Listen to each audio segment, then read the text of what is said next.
In the beginning, God created the heavens and the earth. And God said, "Let there be light." And there was light.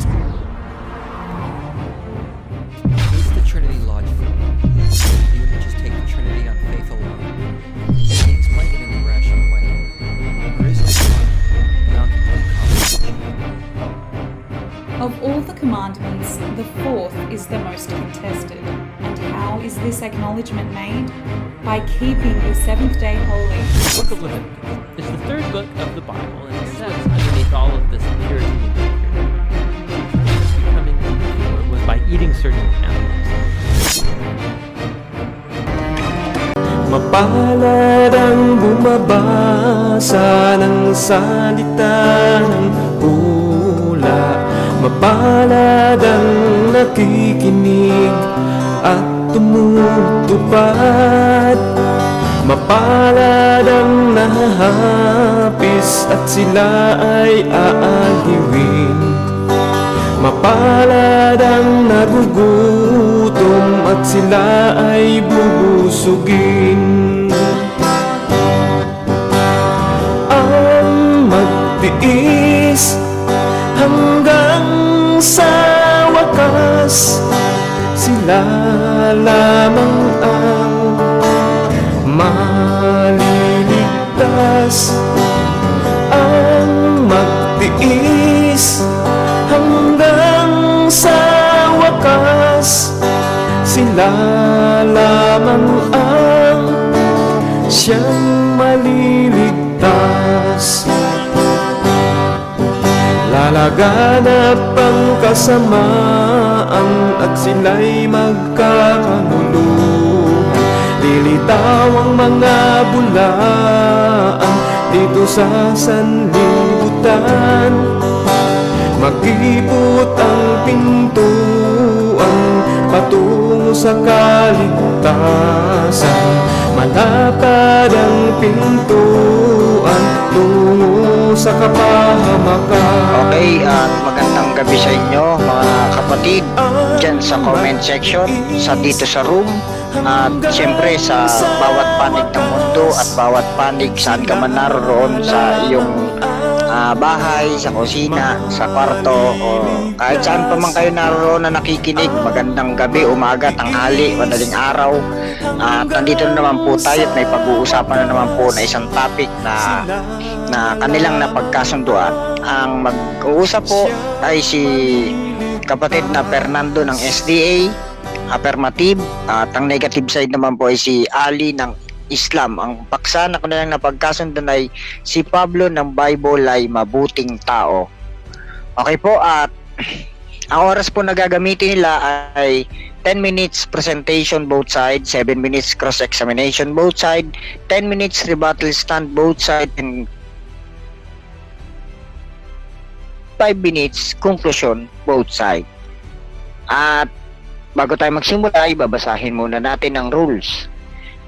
Sabi dito sa rules, ang lahat ng sagot ay kailangan sagutin 20 seconds max. Kung titigil ang sumasagot ng at least 3 seconds, magsasabi na ang moderator ng next question.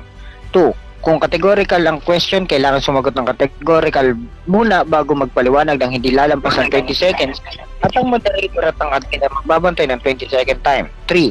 Kung walang sagot sa categorical, next question kaagad. Walang paliwanagan. 4. Kung ano ang tanong, yun lang ang sasagutin. Number 5. Sa unang pagtatanong, kinakailangan ang itatanong lamang ay ayon sa itinindig ng affirmative, negative side, at sa rebuttal stand sa cross-examination. Maaari na magtanong ang examiner ng kahit ano, inilatag man o hindi inilatag. 6. Ang debaters na makatatanggap ng 3 warning mula sa moderator ay may kaukulang disiplina. Babawasan ng 1 minuto sa kanyang oras ng pagtatanong o daragdagan ng 1 minuto kung ang tinatanong naman ng paglalapatan. 7. Out of the topic are not accepted. 8. No side comment. 9. No unpro attitude. 10. No objection during conclusion. 11. Respect the admin and moderator's decision is always final. 12. Ito lamang ang iiral na patakaran bilang pagsasaayos ng debating ito. both side debaters, sinasang-ayunan niyo po ba ang rules na ating binasa at syempre ang pinaka-poging-poging moderator na si Win Panalo? Yes. Yes, sir. Bakla naman. Okay po, at dyan tayo nagsisimula sa unang pasok po o unang pagsasalita ng ating affirmative side na si kapatid na Fernando para sa kanyang presentation. Kapatid na Fernando, 10 minuto para sa iyo. Start now. Okay, muli kong pinasalamatan ng ating dakilang Diyos sapagkat dumako na naman tayo sa isang serye ng pagpapatotoo. Ano ho? At pinasalamatan din natin ang Debaters Convention, ang kabuuan nito. Ganon din ang mga kasama namin sa platform na ito, kapatid na Amy, Samuel, then kapatid na Noel, Bester, at kapatid na Simplicio. Yan. At syempre kay kapatid na Rasha at sa ating moderator, kapatid na Raymar. Ang tungkulin ko po ngayon mga kapatid ay magtayo at gigibain naman ito ng kabilang panig. Ang patutunayan po ng inyong maliit na lingkod kay Kristo, Brother Fernando B. Camacho Jr., isa pong member ng Seventh-day Adventist, ay si Pablo ba ng Biblia ay mabuting tao? Yes mga kapatid, naniniwala tayo bago na mayapa ang kapatid na Pablo, siya po ay mabuting tao. Pero nais ko munang bigyan kayo ng background para malubos natin ang pag-aaral na ito. Okay? Ang inyong pong lingkod ay naniniwala sa mga paunang buhay ni Apostol Pablo, siya talaga ay hindi naging mabuting tao. Pero ganun pa man, sa pag-aaral natin ng Biblia, dumating sa pagkakataon, sa punto na binago ng ating Panginoong Diyos, si Pablo. Si Saulo, na siyang pinapangalan ng Pablo, siya po ay ipinanganak sa Tarso, doon po sa lalawigan ng Sicilia, na isa pong probinsya doon sa dakong timog silangan ng kasalukuyang Tarsus sa Turkey. Isa po siyang legit o lehitimong Israelita mula sa angkan ni Benjamin, at tunay na tunay siya po ay Hebreo. Dito sa Kapitulo 26, talatang 5, matagal na nilang alam at sila na makapagpapatotoo kung kanilang iibigin na namuhay ako bilang kaanib ng pinakamahigpit na sekta ng aming reliyon, ang sekta ng Pariseo. Ayan, ipinakita po dyan yung pagiging legit. 3, talatang 5 at 6 ng Pilipos, si Pablo ay tinuli sa ikawalong araw, bilang pagpapakita na talagang siya katutubong Hebreo. At dito rin na makikita rin natin na inusig ni Apostol Pablo ang iglesia ng atin pong Panginoong Diyos. Simula dito sa pag-uusig na kanyang ginawa, masasabi natin hindi siya naging mabuting tao para sa bayan ng Diyos, dahil sa kanya pong pag-uusig. At mamamataan din natin sa Biblia na si Saulo ay ipinadala sa Palestina ng kanyang mga magulang para mag-aral sa ilalim ni Rabbi Gamaliel. Sa ilalim po ng pagtuturo ni Gamaliel, si Saulo ay naging dalubhasa sa history ng mga Hudyo, sa pag-aaral ng Biblia, at sa mga ginawa po ng mga propeta. Mababasa po natin yan sa Gawa 22 talata ay 3. Ayan, at sa pagpapatuloy ng kanyang kasaysayan, si Pablo po ay nakapag-aral at naging lehitimong abogado. Kaya dahil dito, si Pablo ay naging isa doon sa 71 na mga membro ng Sanhedrin. Sapagkat yung membro ng Sanhedrin, yan po ay kumbaga ay nakapag-aral ng abogasya, na siya pong pinakamataas noon na hukuman ng mga Hudyo. Okay? So, dito po sa pagkataong ito ay naging masigasig si Saulo sa kanyang pananampalataya, doon siya nakagis na niyang pananampalataya, kaya at naging mahigpit siya sa pagsunod dito. Walang puwang para sa kanya yung pakikipagkompromiso. Sabi nga ng Biblia, kung inyong titignan, He is a man of pride. No, hindi mo siya pwedeng masuhulan, no? Ito rin po ang nagtulak kay Saulo, no, sa kanyang pagiging relihiyoso. Yan, kaya si Pablo ay may paninindigan. Doon sa Gawa chapter 5 verse 27 hanggang 42, hindi ko na po babasahin kundi sasabihin ko na lamang sa inyo, no, na isa si Saulo sa mga nakarinig doon sa pagtatanggol ni Pedro, no, tungkol sa ebanghelyo, no, at maging sa mga aralin na ipinangangaral ng ating Panginoong Jesus. At makikita din natin sa panahon ni Esteban, yung kanya pong guro, si Gamaliel, ay nandoon sa pagbato kay Esteban at nagsalita pa nga ito.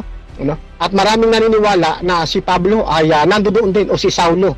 Doon nga sa 7:58 ay yung balabal ay inilagay pa sa paanan ni Saulo.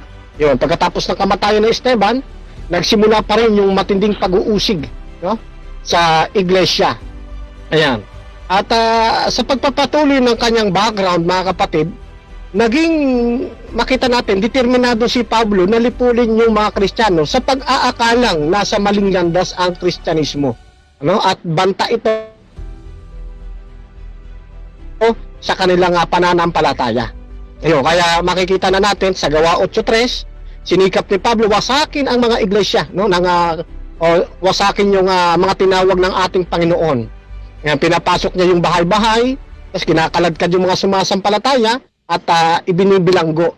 Yan, wala itong pinipili, lalaki o babae, no, basta't ikaw ay Kristiyano, ay uusigin ka ni Apostol Pablo. Kaya sa puntong ito, si Pablo ba'y mabuting tao? The answer is no, sa part ng mga Christian, no? Pero yung kanyang kasamaang ito, na bago po ito, mga kapatid, nang siya ay simulang tawagin ng ating Panginoong Diyos, na makikita na natin na habang si Pablo naman ay naglalakbay patungong Damasco, at ilang milya na lamang, 150 miles na lamang yung kanyang 150 miles yung kanyang paglalakbay, no? Talagang makita natin yung galit sa puso ni Pablo para usigin. Pero ganun pa man, dito rin siya tinawag ng ating pong Panginoong Jesucristo. Mababasa na ninyo sa Kapitulo 9, talatang 1 at 2 ng mga gawa. Yung masidihing pagnanais ni Pablo na usigin, lipulin, patayin ang mga alagad ng Panginoon, no, ay biglang bumaliktad nang magpakita ang ating Panginoong Jesucristo sa kanya doon sa daan. Na mababasa na natin sa Gawa 9:3 hanggang 5, no? Nasabi ng ating Panginoon, Saulo, Saulo, bakit mo ako pinag-uusig? Tanong ni Saulo, sino kayo, Panginoon? Ang sagot ng tinig, ako si Jesus ang iyong inuusig. Ayan, hanggang sa dito po ay unti-unti nang nabago, nagkaroon ng conversation, na-convert siya doon po sa ating pong Panginoong Jesucristo. Kaya mula sa pagiging masamang tao, masama niya sa in Christian na side, ay naging mabuting tao naman si Apostol Pablo. At ito yung i-drive ko ngayon. Mula nang siya'y na-convert sa pananampalataya, siya po ay naging mabuting tao, no? Yan. Kaya mayroon tayong mababasa sa Biblia na tila baga si Apostol Pablo ay masamang tao. Yan po ay before o bago siya ma-convert. Pero nung siya ay na-convert na bilang isang Christian, ay naging mabuti na siyang tao. Ayan. At mababasa na natin yung kasaysayang yan nang siya'y tinanggap ng ating Panginoon, at pagkatapos ay siya ay tawag dito, inanuhan ng langis sa ulo ni Ananias, doon sa Gawa 9:15 hanggang 18. Ayun. At dito ay agad-agaran, samantalang siya tinawag ng ating Panginoon, ay nagpatotoo na si Pablo. 9:20 ng Gawa. Maraming tao ang medyo ilap sa kanya nung panahon yun, pero nang makita yung kanyang ipinangangaral, ay tinanggap din nila si Apostol Pablo bilang mangangaral ng ating pong Panginoong Diyos. Mababasa na yun sa kabuuan ng Kapitulo 9 ng Aklat ng Mga Gawa. Ganon din sa Gawa 11, 25 o yung gawa 11 sa istoryang ito na sa panahon ni Pablo ay talagang yung mga nagkahiwa-hiwalay dahil sa kanyang pag-uusig ay kanya din namang sinikap na pagsamasamahin ito bilang mga mananampalataya sa atin pong Panginoong Jesus. Ito yung kabutihan ni Apostol Pablo. Ano ho? Ayan. At mababasa rin natin doon sa unang Timoteo 1:15 hanggang 16 na sabi ni Pablo, narito ang isang katotohanan, dapat tanggapit paniwalaan ng lahat. Si Kristo Jesus ay naparito sa sanlibutan upang iligtas ang mga makasalanan. At ako, ang pinakamasama sa lahat. Ngunit kinahabagan ako ng Diyos upang sa nangyari sa akin ay ipakita ni Kristo Jesus kung gaano siya katyaga at maging halimbawa ito sa mga nananalig sa Kanya at pinagkalooban ng buhay na walang hanggan. So dito po ipinakita ni Pablo kung ano siya noon at ano na siya ngayon. Dati siya isang, sabi nga, inaamin niya na ako anya ang pinakamasama sa lahat. No, pero ngayon, dahil sa kahabagan ng Diyos, binago siya ng atin pong Panginoong Jesucristo. At mula rito, ay walang humpay ang kanyang pangangaral ng Ebanghelyo. 10 nang itaya ang kanyang buhay alang-alang sa paglilingkod sa ating Panginoong Jesucristo sa kapagtatamo ng kaligtasan ng kanyang kapwa. Okay, salamat po. Time na. Okay po, at diyan nagtatapos ang presentation ni kapatid na Fernando ng SDA. At dadako naman tayo para sa cross-examination ni kapatid na Ali ng Islam para kay kapatid na Fernando. Kapatid na Ali, ay handa na po ba kayo sa inyong pagtatanong? Okay, handa. Sige po. 7 minuto para sa'yo. Start now. Sabi mo si Pablo ay mang-uusig. Tanong, pwede ba yung mang-uusig na masamang tao ay bigla na lang gawin ng Diyos na gawing sugo? Yes, kapatid, sapagkat ang pagkatawag o ang pagtawag ng ating Panginoon ay naaayon sa kanya pong magandang plano. Ang isang tao na makasalanan kapag tinawag ng ating Panginoon sa gawaing espesyal, ay hindi imposible. Sapagkat ang ating Panginoon ay banayad sa pagkagalit. Punong-puno siya ng pag-ibig. Yung mga unang mga propeta, mayroon bang nangyari na ang foundation nila ay masama sila, mang-uusik, mamamatay tao, tapos bigla na lang pinili ng Diyos na ikaw ay gagawin sugo? Mayroon bang sa unang mga propeta tulad ni Noah, Moises, Abraham, mga unang propeta?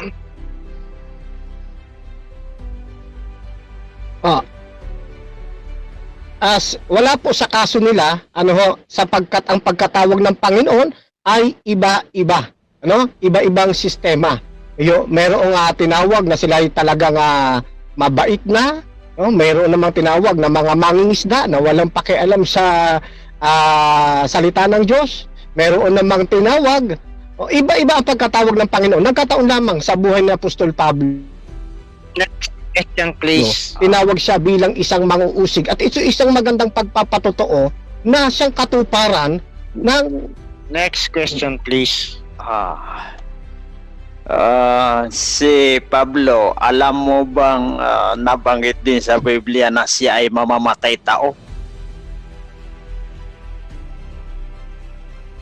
Yes, sir. Yun nga yung ating sinabi kanina, sa kanyang pag-uusig sa iglesia, marami siyang talagang hindi nagawa ng maganda.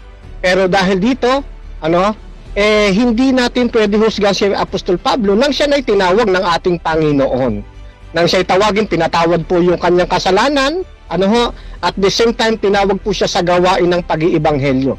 Maging dito sa Sahih Muslim, sa book 01, hadith number 016, ang isang tao po na kapag pinatawad ng Diyos ay hindi po natin malilimitahan, kapatid.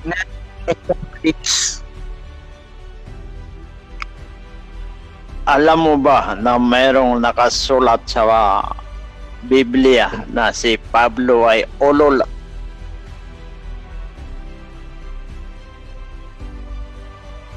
Napuputol, Mr. Moderator. Si Pablo. Hindi ko na siya mahagip. Again, Putol po ang Pakiulit po, hindi ko naintindihan. Naputol. eh. hindi mo ba alam na mayroong nakasulat sa Biblia na si Pablo ay ulol? Narinig mo? Yes. Yes, narinig ko po. Lahat ng mga kasiraan ni Pablo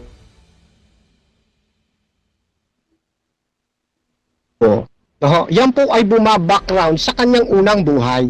Pero nang siya ay tinawag na sa gawaing pangangaral ng Ebanghelyo, naging mabuting tao na po siya hanggang sa kanyang kamatayan, naging tapat sa ating Panginoon.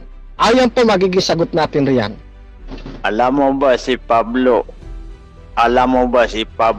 siya ay Next question, hangal? please. Hangal. Yan po ay bintang, sagot. Yan po ay bintang lamang sa kanya nang hindi naniniwala. Pero doon sa mga naniniwala ng ating na si Apostol Pablo ay isang apostol, hindi nila tinatawag na hangal si Pablo. Mamaya po pakilitaw ninyo yung talata, atin pong itatama. Okay, babasahin ko itong Next question, please. question. Babasahin ko itong talata dito sa 2 Corinto 11:17. Nabanggit dito, ang sinasabi ko sa pagmamalaking ito ay hindi buhat sa Panginoon kundi pagyayabang ng isang hangal. Ibig niyang sabihin na yung mga salita daw niya ay hindi galing sa Panginoon kundi sa pagyayabang niya, na tinawag niya ang sarili niyang hangal. Hindi ka ba maniniwala dito? Anong talata po yan? 2 Korinto 11:17. 11:17. Titignan ko muna, kapatid, magandang balita Biblia.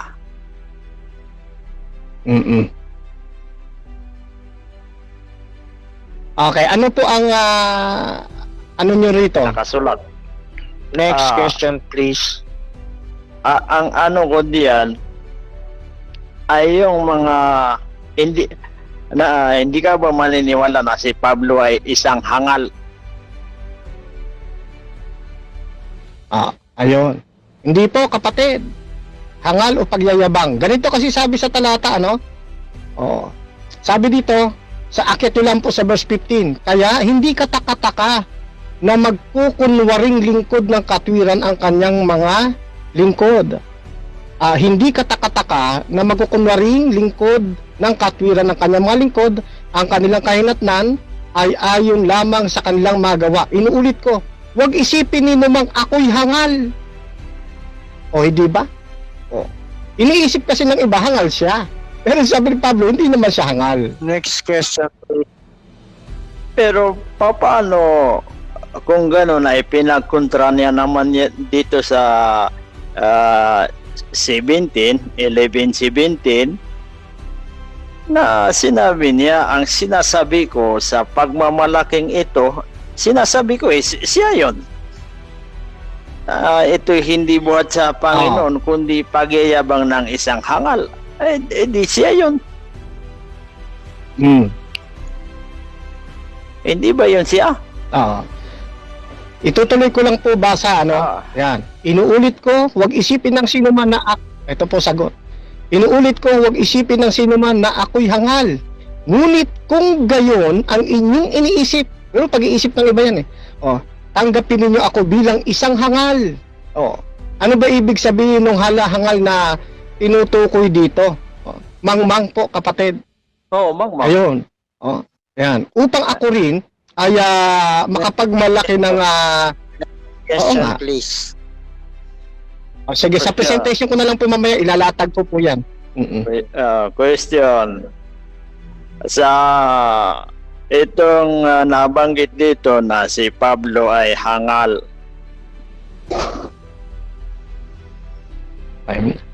Okay, at siya nagtatapos ang ating cross-examination ni kapatid na Ali para kay kapatid na Fernando ng SDA. Ang nag-uusap po dito ay isang Muslim at isang SDA at ang topic po ng kanilang pinag-uusapan para po dun sa mga hindi nakasubaybay, si Pablo ng Bible ay mabuting tao. Ang affirmative side po dito ay si Bro Fernando at ang negative side naman po dito ay si Bro Ali. Ngayon po, dadako po tayo doon sa ating mga nasa comment section kasi sila doon ay nag-uusap na. Ang sabi po dito ni Ray Cabledo de la Cruz, walang kwenta pala, pareho antikristo. Tamayo ron, kung si Muhammad ang topic, wala na, finish na. Sabi naman ni Jack Ladra, reply niya kay Ray. Sabi niya ay, ano po basihan ninyo? Nasabi ninyong walang kwenta, kapatid. At sabi pa niya, wow, ang ganda ng background view. Okay, at dito lang muna tayo magtatapos sa ating mga nasa comment section. At please comment po kayo ng #DebatorsConvention para makita po tayong madali sa ating search engine sa Facebook. Naanyayahan po namin kayong mag-follow, mag-share at mag-like ng ating Facebook page, maging ang ating YouTube channel at yung ating merchandise, yung t-shirt, yung mug, kung gusto nyo po na umorder, meron po tayo nyan sa Lazada. At kung gusto nyo pong umorder dito, mag-PM lang po kayo kay Admin Rasha or dyan sa ating Facebook page. Okay, dadako na tayo kay kapatid na Ali para sa Islam. Siya po ay magpe-present ng 10 minuto. Kapatid na Ali. Yes. Okay Bismillahirrahmanirrahim. po, present na po kayo, 10 minutes. Sa ngalan ng Allah, napakamaawain at napakamahabagin. Patutunayan kung si Pablo ay hindi mabuting tao. Unang-una, marami akong nabasa dito sa Biblia na itong si Pablo ay masama. Dahil tulad yung kanina, yung pang-uusik siya, lahat ng mga sumusunod kay Jesus ay pinag-uusig niya, pinapatay niya, pinarurusahan niya. Hindi yun gawain yun ng masamang tao kasi kung ganun ay siya pala ay terrorist. At si Pablo ay imposibleng gagawin ng Diyos na gagawin niyang sugo na siya ay masamang tao. Walang nangyari doon sa mga unang mga propeta na yung halimbawa si Paraon na masamang tao, inuusig niya ang mga Bani Israel, pinapapatay niya yung mga tauhan ni Moises, inaapi niya yung mga tao, tapos bigla na lang sasabihin ng Allah, o ikaw Firaon, gagawin kitang sugo. Hindi yan mangyayari. Lahat ng pinili ng Diyos na mga propeta niya ay magagandang mga foundation nila. Lahat yun mga mabubuting mga tao. Ang pinipili ng Allah ay yung mga mabubuting tao. Dahil diyan ay basag na yung sinasabi mo na pinili ng Diyos si Pablo, na ang pinanggalingan ni Pablo ay masamang tao dahil mang-uusig sa lahat ng mga tagasunod kay Jesus. Inuusig niya yung mga tulad yung ito, basahin ko itong sana ba yun yung mang-uusig si Pablo. Ito, hanapin ko ito, ay sinulat ko yun sa Gawa 26:11, sinabi ito ni Pablo, pinupuntahan ko ang bawat sinaguga at sino man ang abutan ko doon ay pinarurusahan ko. Sa tindi ng puot ko ay pinag-uusig ko sila. Ganyan kasama si Pablo. Nasundan pa dito sa Gawa 20:16. Mamamatay tao si Pablo. Ito Gawa 20:16. Isa rin akong humatol ng kamatayan sa kanila. Imposibleng ang Diyos ay ang pipiliin niya, yung mamamatay tao, mang-uusig, inaapin niya yung mga inosente. Hindi ganyan ang ugali ng Diyos, hindi ganyan ang pamamaraan ng Diyos na yung masamang tao, mamamatay tao ay bigla na lang pipiliin na gagawing sugo.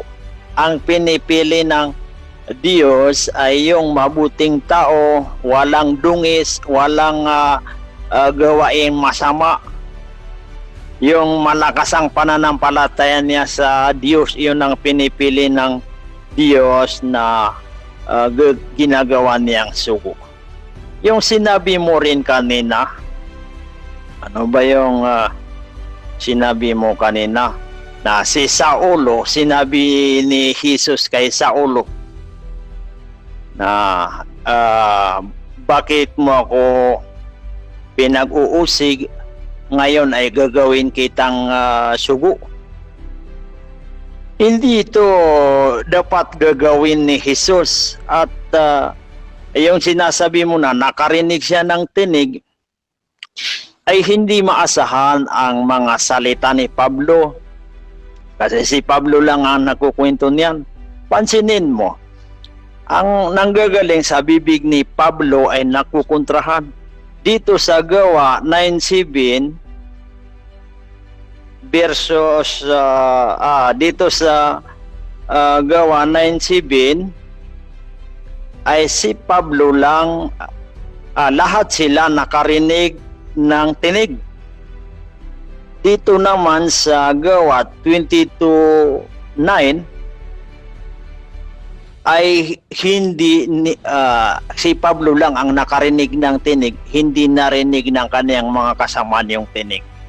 Pansinin mo yun, nagkakontrahan na yun. Yung isang talata sa Gawa 9:7 ay lahat sila nakarinig ng tinig. Dito naman sa Gawa 2:9 ay si Pablo lang ang nakarinig ng tinig.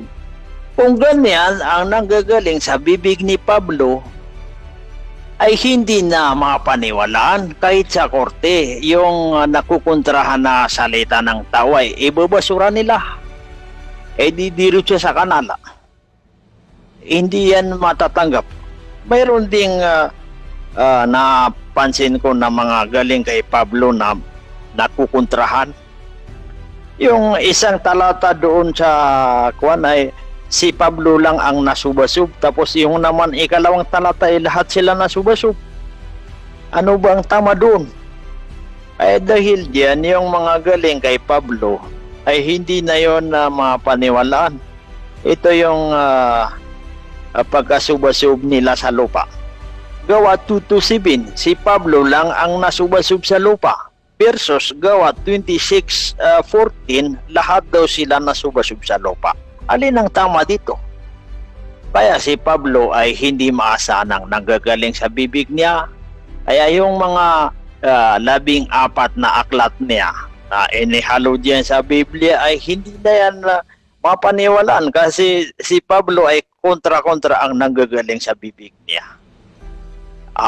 Sa korte ay hindi pakikinggan ang nagkukontra-kontrahan ng galing sa bibig niya.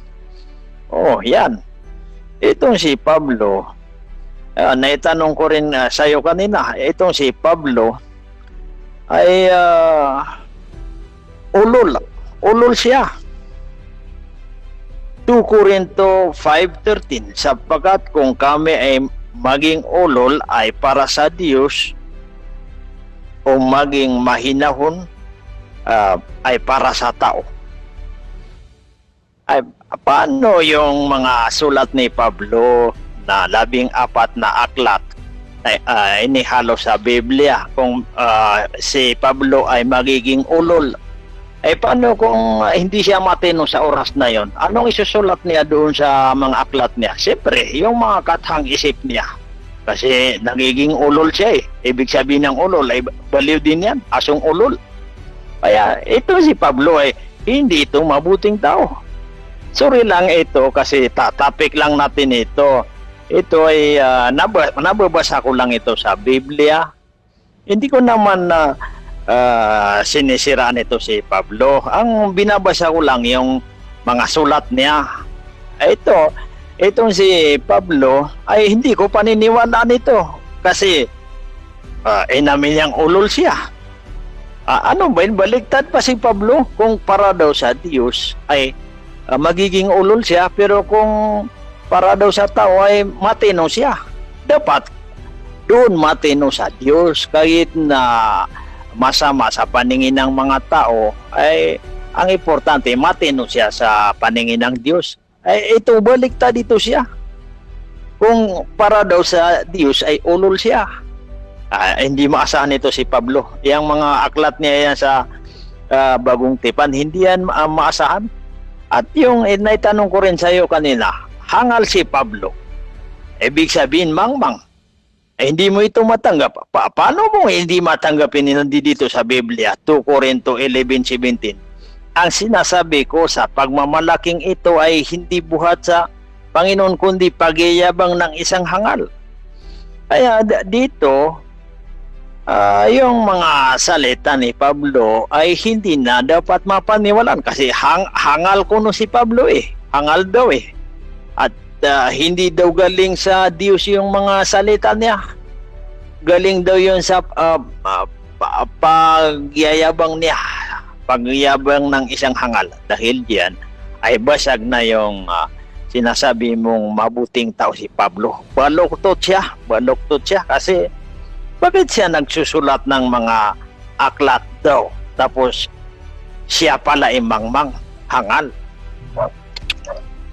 Nabasa ko rin, si Pablo ay tusok. Tusok, ibig sabihin ng tusok, parehan sa ulol, baliw. Kasi minsan hindi matino. Bakit siya nagsusulat sa Biblia kung hindi siya matino?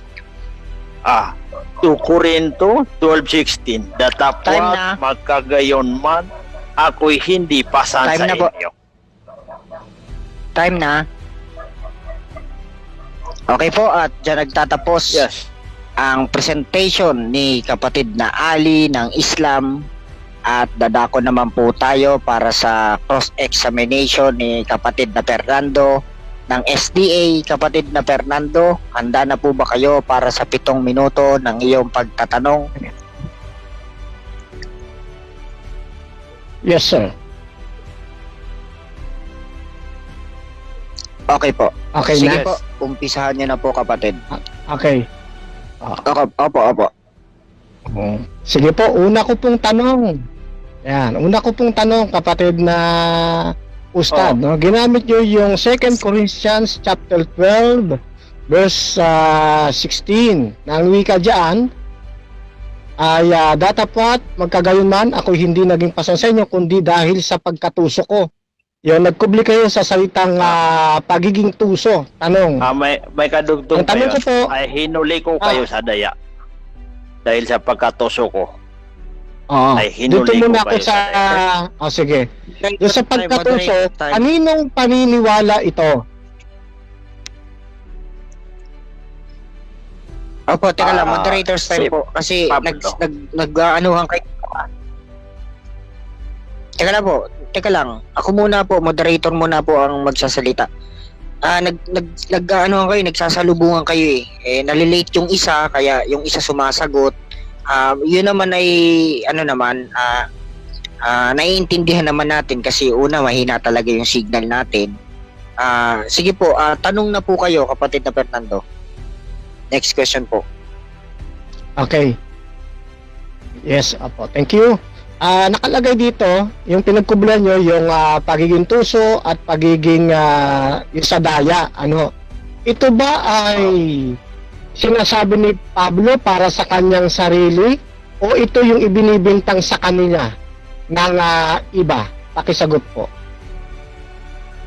Ang nagsasabi diyan ay si Pablo. Kasi siya ang nagsasabi niyan na ako'y hindi Time. pasan sa inyo. Moderator's time. Ano po, kapatid na Fernando, categorical question po ba yung tanong ninyo? Sige po, re-revise ko na lang po para maging categorical. Sige po. Okay.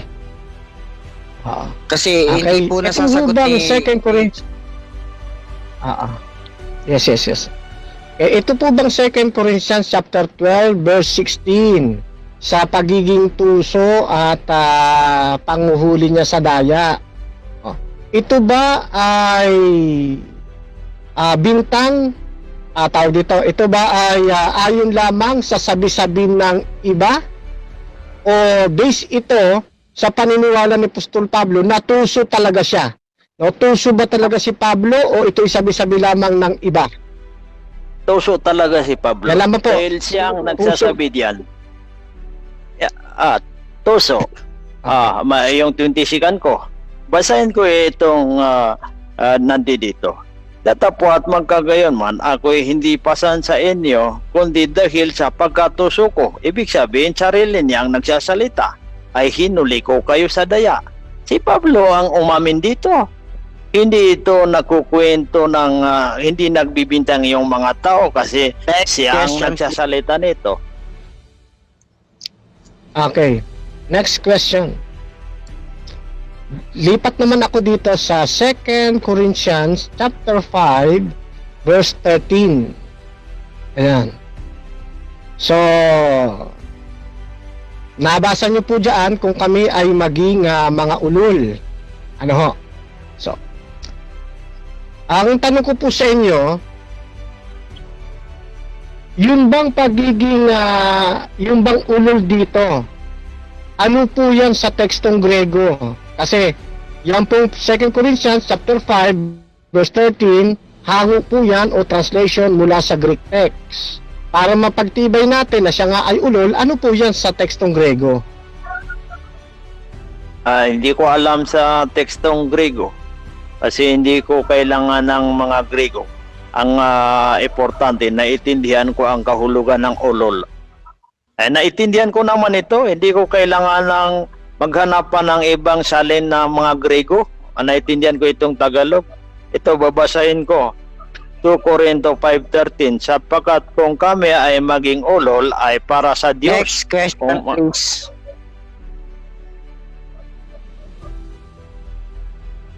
Okay. Tanong. Sabi mo hindi na mahalagang pag-aralan yung Grego. Tama ba na sapat na rin yung mga translation ng Quran? Hindi na kinakailangan pag-aralan ng Arabic? Kailangan yung Arabic. Pero yung sa Arabic ay lagi yun nandoon yung Arabic na translate lang sa ibang salin. Pero magkaiba dito sa Bible kasi wala na yung original niya na context na Grego.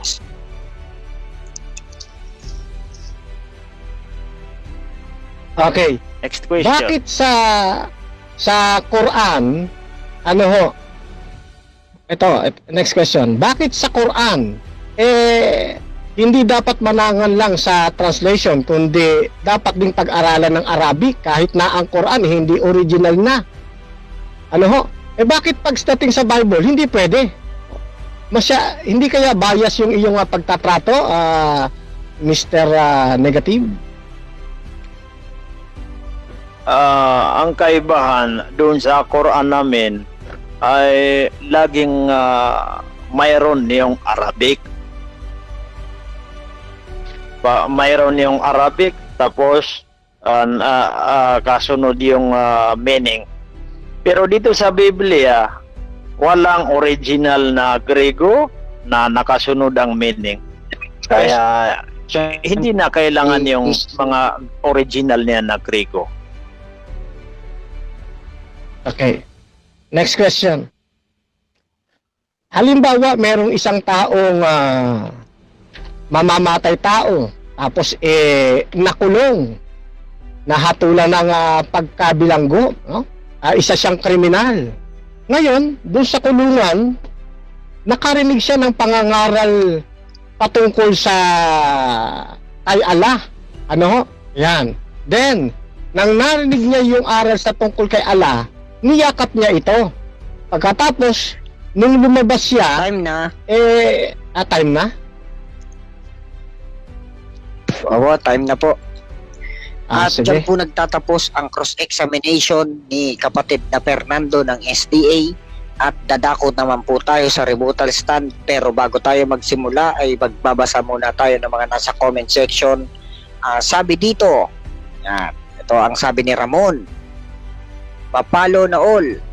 Bakit si Muhammad wala bang pinatay kapatid na Ali? Baka mas marami siyang pinatay kaysa kay Pablo. Tapos ano si Muhammad sa inyo, di ba propeta? Istoryahe kapatid na Ali. Siyempre pareho tama yun. Oo, tama. Nagbasa ka lang. Hindi mo inunawa. Iba kasi ang nagbasa lang kesa nag-unawa. Sabi ni Ferdinand Sustento, shout out sa lahat ng mga debaters. Magandang gabi sa iyo kapatid na Sustento. Ferdinand. Sabi ni kapatid na Noel Perfecto, mali ang mga unawa ni Ali. Sultan, hindi sa bundok ng Pinas nag-aral ito, kundi sa disyerto ng Mecca. Russia, sabi ni Russia, si Cyrus mamamatay tao yun. Yan. At ito yung dadako naman tayo sa ating presentation o sa rebuttal stand ni kapatid na Fernando ng SDA. May nagpapahabol pa pala ng bati. Ito si Emilito, yan, si Esquinol, si John Mary, si Tamayoron, si Terence at si Ray Cabredo. Yan, nagpapahabol sila ng bati. Okay po, dumako na po tayo sa rebuttal stand. Kapatid na Fernando, handa na po ba kayo para sa iyong Yes, sir. 10 minutong rebuttal stand? Sige Yes, po. sir. Okay. So, good evening mga kapatid at mga kaibigan, ano? Sa akin pong rebuttal part ay napansin ko yung mga pagtatanong at mga ilang bahagi ng presentation ng ating pong negative side, no? Halimbawa, yung pagiging mamamatay tao ni Apostol Pablo, puro past life, ano ho. So, ang pinag-uusapan na natin ngayon, kapatid na ustad, ito ng kanyang bagong buhay. No, dito na siya, nang pagkatawag na siya sa ating, nang tinawag na siya ng ating Panginoon. Dito po, hindi na po siya masamang tao. Ano, kaya nga naglagay ako ng background. Kanina, makita natin mula sa pagiging masamang tao, siya po ay tinawag ng Diyos at naging bagong tao na gamit sa ikapaglilingkod ng ating Panginoon. No? Then, gusto kong pansinin natin, imposibleng gawing suguan niya dahil masama si Saul. Ano? Kasi si Saul, mamamatay tao ayon sa Gawa 26 verse 10. Ano ho? Sino tayo mga kaibigan, mga kapatid, para tutulan ang panukala ng Diyos? Kung gustuhin ng ating Panginoon na tumawag ng isang tao makasalanan, at ito ay gamitin niya sa gawain ng pangangaral, mali ho ba yun? Hindi ho mga kapatid. Ano ho, katulad ng ating sinabi, ang Diyos ay tumatawag mula sa iba't ibang karanasan ng mga tao. Kaya nga si Apostol Pablo isang magandang halimbawa ng isang tunay na nagbago mula sa karimlan niyang buhay. Ngayon, siya ay isa ng ganap na naglilingkod sa atin pong Panginoong Diyos. Ano po? Ayan. Kaya hindi natin matatawaran mga kapatid ko ang kapangyarihan ng Diyos. Hindi natin pwedeng masabing hindi pwede. Kasi Diyos ang gumawa, Diyos ang tumawag mga kapatid. Ano ho? Yan. Kung imposible sa iba, sa amin pong mga Kristiyano, hindi imposible yan. Marami ng mga mamamatay tao, mga magnanakaw na nakulong, na naaralan ng Ebanghelyo. nang tinanggap nila ang ating Panginoon, naging matuwid ang kanilang buhay at sila man nagpapatotoo ng salita ng ating Panginoong Diyos. Ano ho? Yan, yung iba naging mga pastor. Oh? Kaya hindi pwede nating tawaran ang pagkatawag ng ating Panginoon nang dahil lamang sa pagiging makasalanan ng isang tao. Oh, hindi diyan. Hindi po diyan nagtatapos ang pagkatawag ng ating Panginoon. Huwag nating husgahan ng ating Panginoong Diyos na hindi po pwedeng mangyari. Ang Diyos ang maalam, siya lamang ang makakapag-decide, no? ng tamang action, mga kapatid, mga kaibigan. Ano? Yan, lalabas mas marunong pa tayo sa ating Panginoong Diyos. Okay, ngayon. Puntahan natin itong 2 Corinthians chapter 12 verse 16. Na sabi ng ating kapatid, si Pablo daw tuso, no? Sapagkat hinuli niya sa daya yung kanyang mga inaaralan. Kasi ang nakalagay dito, no? Sa 12:16, datapwat, magkagayon man, ako'y hindi naging pasan sa inyo, kundi dahil sa pagkatuso ko, kayo'y hinuli ko sa daya. Kaya tinanong natin, kanino bang paniniwala ito? Kay Apostol Pablo ba ito? O sa mga nagsasabi lamang sa kanya? Pansinin ninyo, mga kapatid. Yan. Itong ang Biblia, nagkaroon po ito ng revision para itama yung mga kakulangan ng kanila pong pagsasalin. Alam natin sa bawat pagsasalin mula sa isang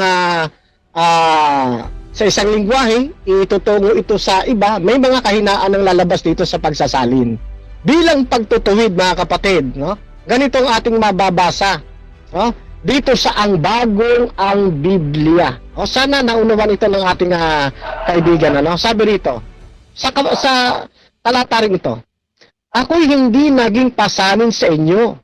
Gayunman, sabi ninyo, yamang ako ay tuso, na paglalangan ko kayo sa pamamagitan ng daya.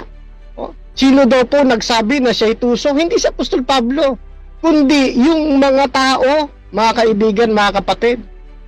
Ngayon, tignan ninyo sa magandang balita Biblia, yung paborito niyang basahin. Sabi niya rito, alam ninyong hindi ako nakabigat kanino man sa inyo. Subalit, sinasabi ng ilan na ako'y tuso at dinadaya ko lamang kayo. Hindi pala si Apostol Pablo nagsabi niyan eh. Kundi yun lamang mga tao. Ayan, paborito mong salin ito, kapatid na ustad, yung magandang balita Biblia na kanino mo pa sinisipi. So dito nagkamali ka, kapatid na ustad, no? Huwag mo na itong gamitin para lamang siraan si Apostol Pablo. Ano po? Yan.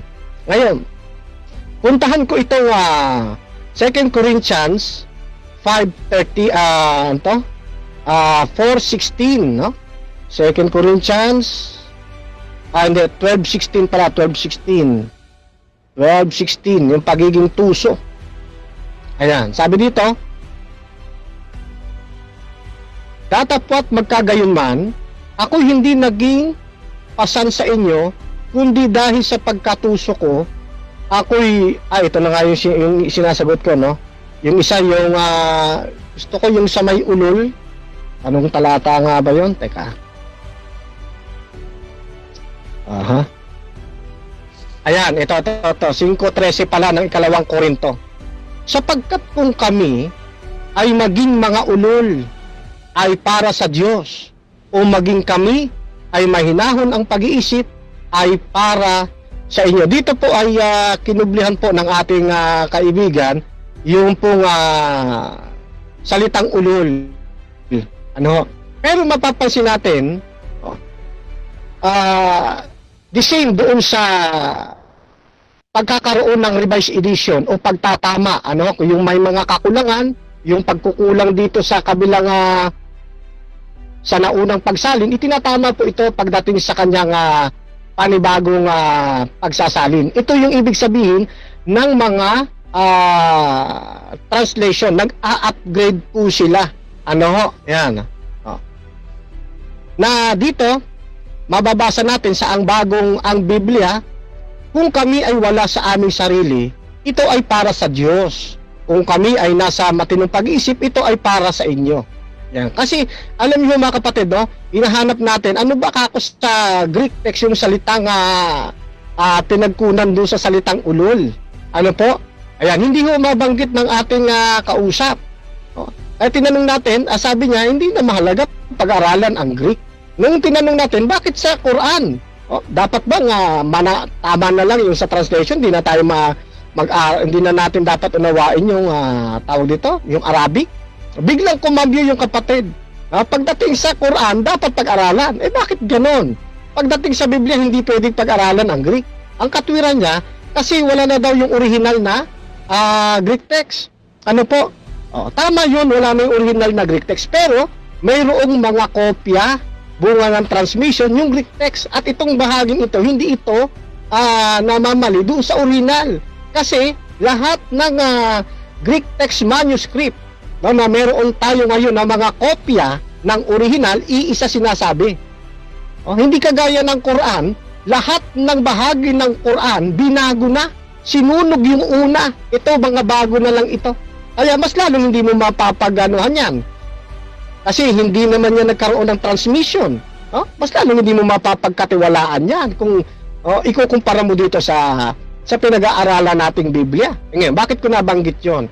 Kasi siya rin ang sumasalangsang o tumututol doon sa kanyang ipinahayag. Mahalaga mga kapatid sa pag-aaral ng Biblia, saliksikin din natin yung Greek text. Kasi sa Greek text mga kapatid, hindi sinasabi doon na talagang ulol. Yung ulol na ibig sabihin sa panahon natin ngayon. Kundi ang ibig lamang sabihin nun, parang nawala sa sarili. Ganun lamang ang ibig sabihin nun. Yung ulol naman sa panahon natin ngayon, nawala yan sa sarili at agresibo yan, katulad nga ng example niya, ulol na aso, kahit sino babanatan po niyan. Iba ito doon sa tekstong Grego. Nang ibig lamang sabihin, ganito natin, babasahin ko ang bagong ang Biblia. Kung kami ay wala sa aming sarili, ito ay para sa Diyos. Kung kami ay nasa matinong pag-isip, ito ay para sa inyo. Walang negative dito mga kapatid, mga kaibigan. Ang itinataas si Pablo, ang ating Panginoong Diyos. Kaya dito nagkulang ng pag-aaral ang negative side. Yan. Kaya nga, doon sa sa ibang salin ng Biblia, dito sa 5:13 ng magandang balita, kung parang sira man ang isip ko, pansinin ninyo, kung parang sira man ang isip ko, ito'y alang-alang sa Diyos. Bakit? Sa tingin ng iba, yung ginagawa ni Apostol Pablo, kahibangan Di po ba? Pero sa ating mga naglilingkod sa ating Panginoon, tinatanggap natin si Apostol Pablo bilang isang apostol.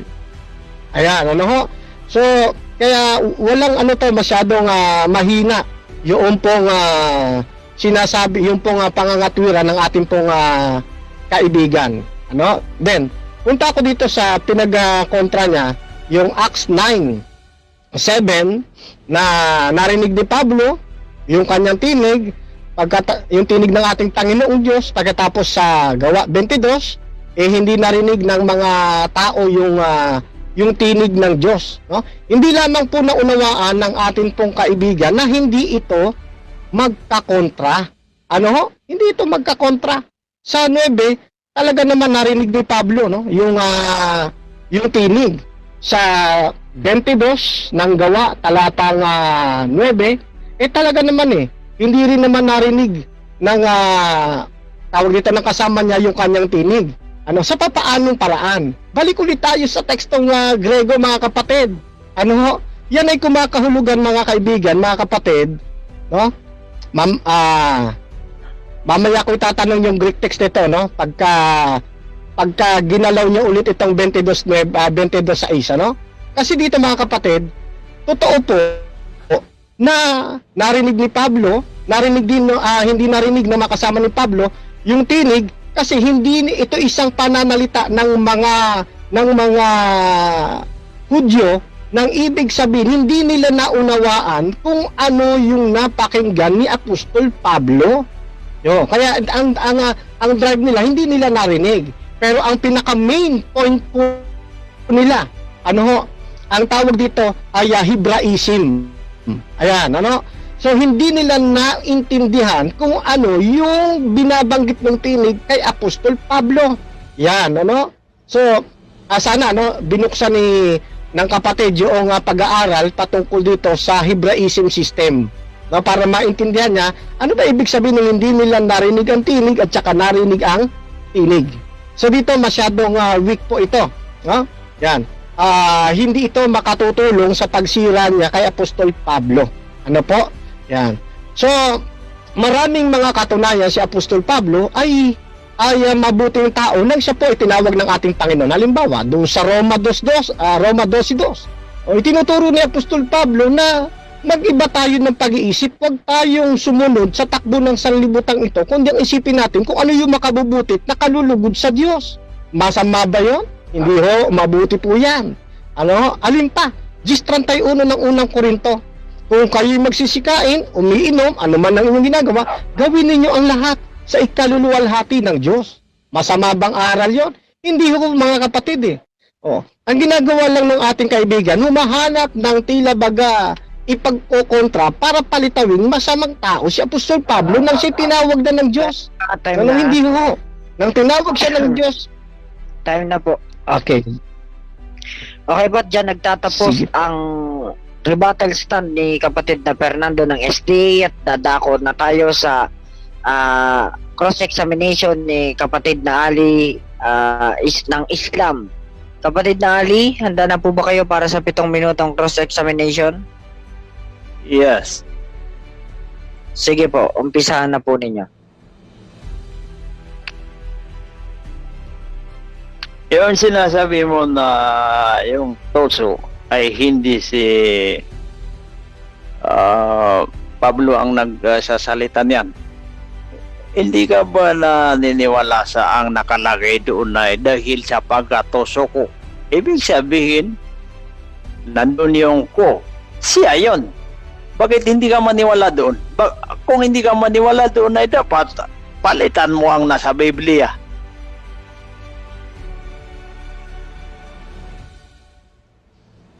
Opo. Sige po. Kaya nga, Question. Kaya ho nagkaroon ng panibagong edition ang Biblia. Yung mga kahinaan ng pagsasalin itinama sa panibagong edisyon na yung ang Biblia nagkaroon ng ang Biblia para itama yung pagkukulang. Na dito, hindi si Pablo ang talagang nagsasabi siya tuso. Ito po ang sabi lamang ng iba para sa kanya. Sabi ng iba, siya ay tuso. Ayun, yun ang ibig sabihin nun. Pero ang totoo, hindi tuso si Apostol Pablo.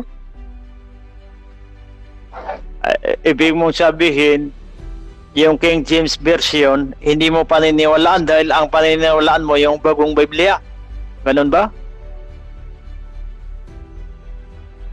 King James Version, yung pong hinangon nyo po kanina ay ang Biblia, hindi po King James Version. No, ngayon, punta natin King James Version dahil yan na rin ang drive po ninyo. Ang King James Version hindi po namin itinatakwil. Ano ho? Kung mayroong mga maling pagsasalin sa mga partikular na talata sa King James Version, yun po ang ating itinutuwid. Ano ho? Yan. Hindi ko mo may mali sa isang talata, i-reject mo na lahat, hindi po. Yung binasa ko kanina na sinabi ni Pablo dahil sa pagkatuso ko ay hinuli ko kayo sa daya. King James Version yun. Ibig mong sabihin ay mali yung nasa King James Version. Ganun ba? Hindi po yan King James Version. Yung binasa po ninyo ay ang Biblia. Hindi po King James Version yang ang Biblia. Ano ho? Yung King James Version, English po yun, ang Biblia, Tagalog. Kaya magkaiba po yan sila. Itinama po ang bahaging ito ng 1216 ng ang Biblia sa panibagong edisyon na ang bagong ang Biblia. Na yung sinasabing tuso siya at daya siya, sabi lamang po yun ng iba. Question please. Anong sinabi mong sinabi ng iba. Ibig sabihin, peke yung ibang Biblia na nandoon na dahil sa pagkatuso ko ay hinuli ko kayo sa daya. Hindi ba tuso doon si Pablo? Hindi po, yung iba na sinasabi ko, yung ibang hindi naniniwala sa kanya. Babasahin ko po, no? Ako'y hindi naging pasanin sa inyo. Gayon, ako hindi naging pasanin sa inyo, gayon man, sabi ninyo, yamang ako ay tuso, na paglalangan ko kayo sa pamamagitan ng daya.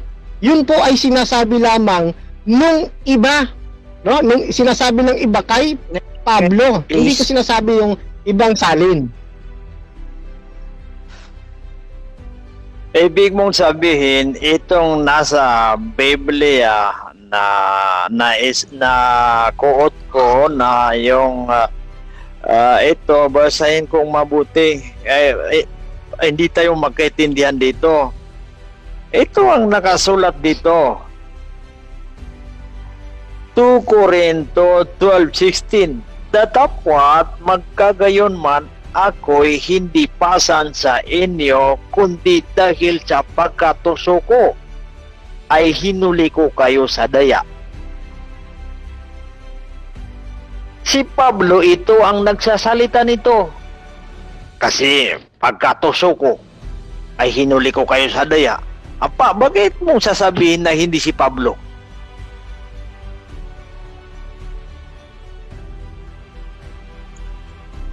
Ganito po yan, kapatid. Yang pong ang Biblia na binabasa po ninyo sa particular na talatang yan ay mayroong pagkukulang sa kanyang pagsasalin na itinama sa panibago niyang edisyon na taguring ang bagong ang Biblia, na doon ay itinama yung kakulangan ng pagsasalin, na ang wika rito, ako'y hindi naging pasanin sa inyo, gayon may sabi ninyo, lamang ako ay tuso.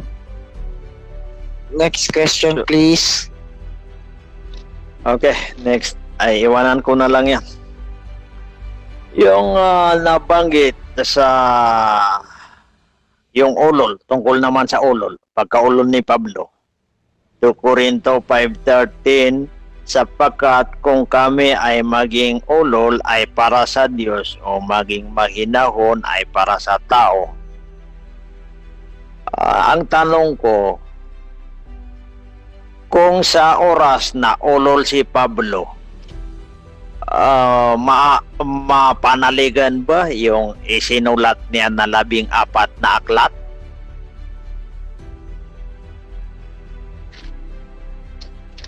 Yes, sapagkat yung kanyang pagiging ulol, hindi yung katulad ng iniisip po ninyo, kapatid. Ano ho?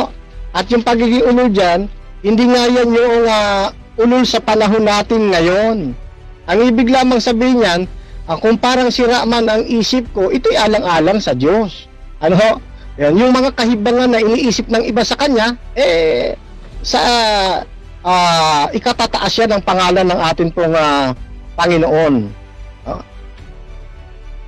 Next question, please. Okay, ipalagay natin sa yung ulol ay meaning niya sa Grego ay nasiraan ng bait. Kasi yan ang sinabi mong meaning niya, nasiraan ng bait. Maari bang paniwalaan ang nasisiraan ng bait kung magsulat siya ng mga aklat na ihalo niya sa Biblia? Maari bang paniwalaan? Okay, yan pong pagsasabi ng ulol, hindi sa Ang cross-examination ni kapatid na Ali para kay Bro Fernando ng SDA. Magbabasa lang tayo ng mga nasa comment section. Sabi dito ni Sispo, sinadya ko yun para maging interesting yung debate. Ito yata yung sa debate kanina niya ni kapatid na Sispo. Magandang gabi sa iyo, kapatid na Sispo. Yan. Sabi niya dito, shout out moderator, shout out din sa iyo, kapatid na Sispo. At sino pa ba ang mga nandito sa comments? Si Apo ni Bandong. Pray emoticon. Emilito, sabi ni Emilito, totoo yan, Kuya Camacho. Therefore, if any man be in Christ, he is a new creature. all things are passed away. Behold, all things are became new. Sabi ni kapatid na Emilito. Tama yun, Ron. Kung si Muhammad ang topic, wala na. Finish na. Okay, magandang gabi sa iyo, Tamayo, at kapatid na Emilito, at kapatid na Apo ni Bandong. Dadako na po tayo para sa rebuttal stand naman ni kapatid na Ali. Kapatid na Ali, handa na po ba kayo para sa iyong 10 minutes rebuttal stand? Okay. Aking rebuttal. Itong katunggali ko, sinabi niya hindi daw kontra ang Gawa 9:7 at Gawa 2:9. Pero kung babasahin, kahit basahin niyo diyan, ay doon sa isang talata, ay si Pablo lang ang nakarinig ng tinig. Tapos yung ikalawang talata ay lahat sila nakarinig ng tinig. Bakit hindi mo sabing hindi yun kontrahan? Yung isa siya lang. Tapos ang ikalawang lahat sila nakarinig ng tinig. Ayan ay pwede rin yan pangbasag doon sa yung sinasabi mo na pinili ni Jesus na sinugo niya si Pablo na gagawin niyang sugo.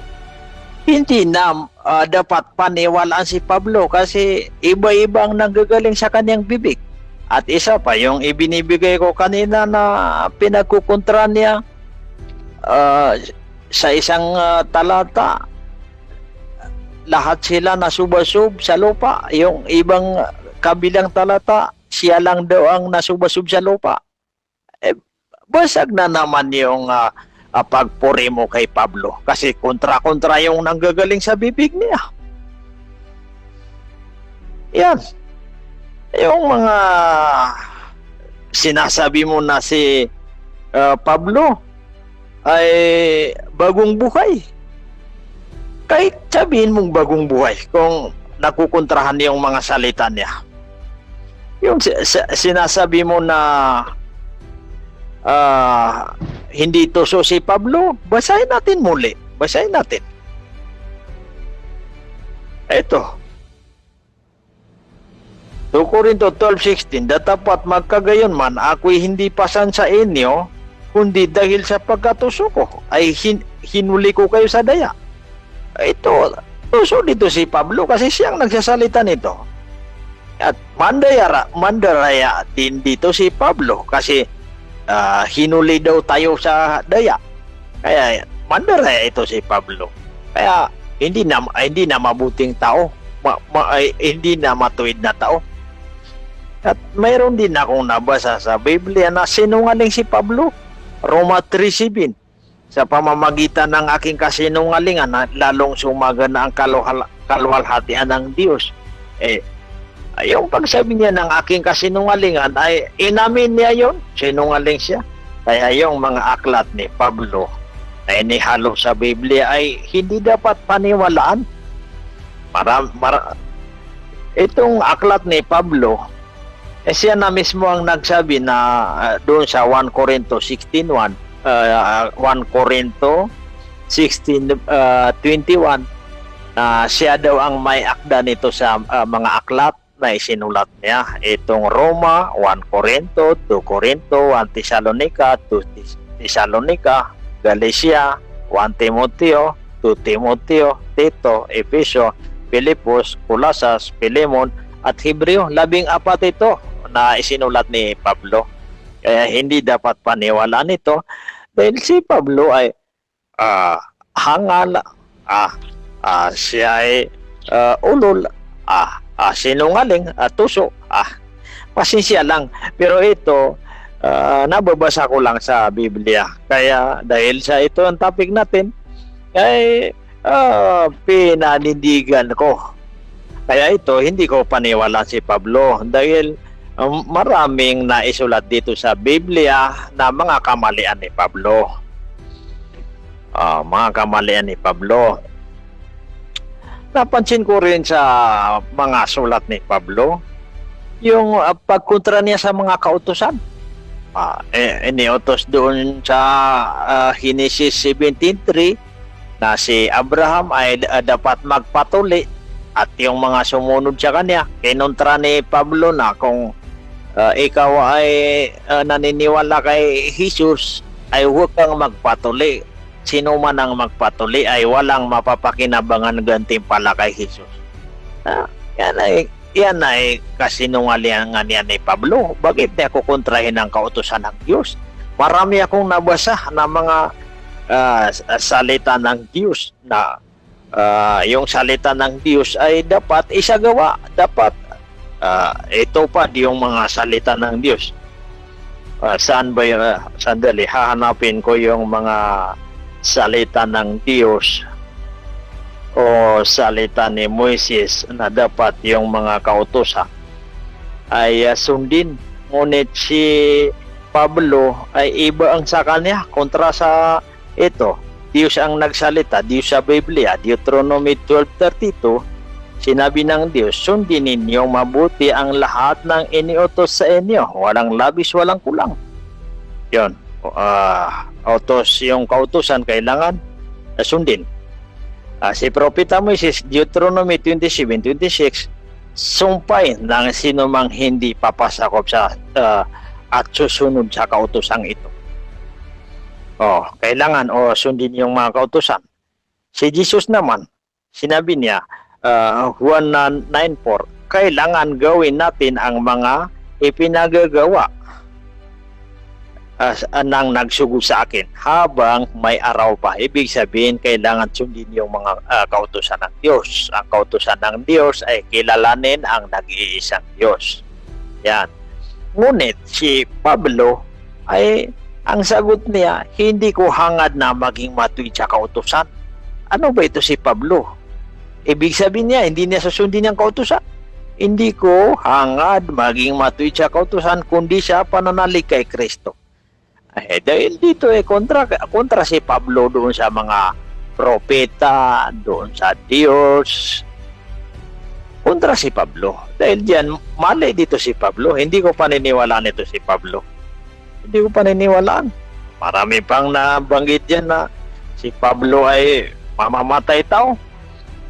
Ano yung mamamatay tao tapos pipiliin na, bigla na lang napipiliin ng Diyos na ikaw ay gagawing sugo? Kahit sabihin bagong buhay, kahit yung sinabi mo na tulad ng na bilanggo, tapos doon pipiliin sa bilanggo na gagawing matuwid na tao. Maghirap yun. Yung background niya, masama, mamamatay tao. Inuusig niya yung mga inosente, yung nagdadasal doon sa sinagoga, pinarurusahan niya, pinaglalatigo, ay bigla na lang nasasabihin ng Diyos, ikaw ay aking pipiliin na sugo. Hindi ko maniniwala diyan, hindi sugo si Pablo. Sa bibig lang yan ni Pablo nang gagaling. Ang totoo kay Pablo, hindi yan nakarinig ng salita ng Diyos. Yan, hindi nakarinig ng salita ng Diyos, kaya hindi siya tunay na sugo. At hindi rin yan kasama sa pinili ni Jesus na 12 mga apostol. Hindi siya kasama. Ang hindi ko matanggap kay Pablo ay yung nasa Biblia na sinungaling. Kung sinungaling, malaking kasalanan yan. Hindi na mabuting tao si Pablo. Yung sinungaling ay may parusa yan. Dito sa daigdig ay kamumuhian ng mga tao. Ay lalo na sa kabilang buhay. May impyerno yung taong sinungaling. At yung mandaraya, tuso mandaraya, ay hindi ko yan matatanggap. Hindi ko paniniwala si Pablo. Kasi ang mandaraya ay malaking kasalanan yan. Ang mandaraya ay tulad ng korupsyon. Pati yung mga malalaking tao tulad ni Bong Revilla, si Jinggoy Estrada, si Enrile, ay tinablan sila ng kaso dahil sa na-involve sila doon kay Napoles. Tinamaan sila. Si Pablo pa kaya? Na wala naman rangko si Pablo. na tapos mandaraya. Kung ganun, masamang tao si Pablo. Hindi na mabuting tao. Hindi na papasa si Pablo. Sa korte, hahatulan na yan. Hatulan yan. Hatulan ng kung mandaraya si Pablo, hatulan ng korte. Ikakalabuso nila yan. Ibilanggo nila. At lalo na sa kabilang buhay, ang mga taong mga mandaraya, mang-aapi, mga magnanakaw, mga korupsyon, ihulog yan sa iyo. Ang tanong ko po, kapatid, no, pagdating ba sa kaligtasan, kailangan ba o requirements ba ang pagpapatuli?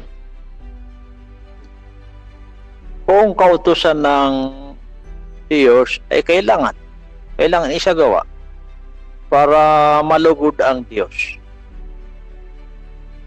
Next question. Kasi ang Sa Quran po ba ninyo may Next question. sa Quran walang word na magpatuli, ngunit nakalagay sa Quran ay maglinis ng katawan. Ngunit si Propeta Muhammad ay iniutos niya ang pagpatuli. Dahil si Muhammad ay ginagaya niya ang pamamaraan ni Abraham. Okay, next question. Sabi ninyo, next question. Sabi ninyo, ang pagpapatuli, wala kayo nabasa sa Quran na yan ay requirements para sa kaligtasan. Yun bang sinabi ni Apostol Pablo tungkol sa pagpapatuli? Mayroon ba itong kaugnayan sa kaligtasan? Oo, dahil kautusan. Sa Biblia, doon sa Genesis 17 ay naisalaysay doon na ang pagtutuli ay iniutos kay Abraham at yung mga sumunod sa kanya. Na dapat lahat tayo sumunod kay Abraham. Next question. Ang relihiyon ni Abraham ay yan ang tamang relihiyon. Next question. Kailangan sundin natin si Abraham. Next question. Okay, next question. Saan ninyo nabasa na yung pagtutuli requirement sa kaligtasan? Saang partikular na talata ng Biblia? Kasama yan sa kautusan. Pag iniutos sa mga propeta, Objection, ay, Mr. kaligtasan na Moderator? yan. Time stop muna. Okay, ano yung objection? Objection? Ang tanong ko po, saang talata? No, talata po ang hinahanap ko. Saang talata sa Biblia na sinasabing ang pagtutuli ay requirement sa kaligtasan? Okay. Pakibigay daw yung talata, bro. Tapos yung explain mo. Anong talata daw, bro? Wala kong maibigay na literal na nakalagay.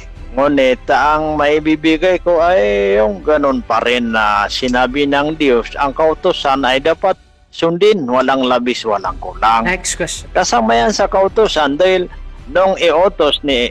Next question. Okay, next question. Sa inyo bang Quran, sa translation ba ng inyong Quran, perfecto nyo bang na isasalin ito mula sa Arabic, no? Patungo sa Pilipino, perfecto bang na isasalin ang Arabic? Hindi. Ngunit yung mga maalam sa Tagalog ay pinagsisikapan nila hanggang sa makaya nila ay sinasalin nila sa salita ng wikang Tagalog. Next question. Okay. Next question. Tanggap mo ba na itong dalawang version, no, ng Quran sa pagkakasalin sa wikang Ingles at sa pagkakasalin sa wikang Tagalog, tanggap mo ba na mayroong pagkakaiba ang ilang mga talata dito? Oo. Tanggap ko dahil Okay. mga salin yan sa Arabic. Next question. Okay. Ano ang pagkaunawa po ninyo kapag ka merong panibagong edisyon ng salin ng Biblia?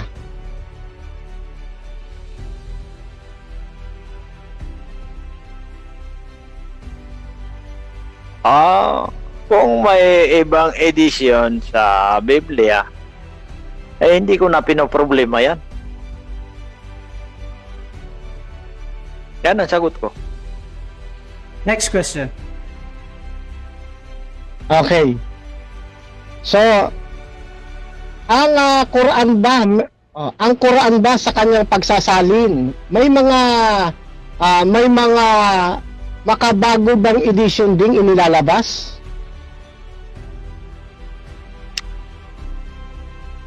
Mayroon din.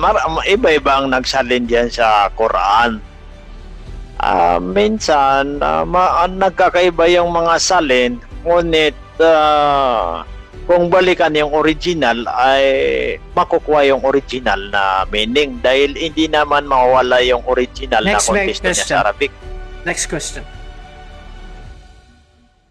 Yan ang sagot. Okay. Next question. So sa makatwid, yung salin sa pagkamerong kahinaan doon sa isang talata ng ang Biblia, pwede ba itong iangkop sa mas tamang salin na inilabas ng ang bagong ang Biblia? Pwede ho ba yun?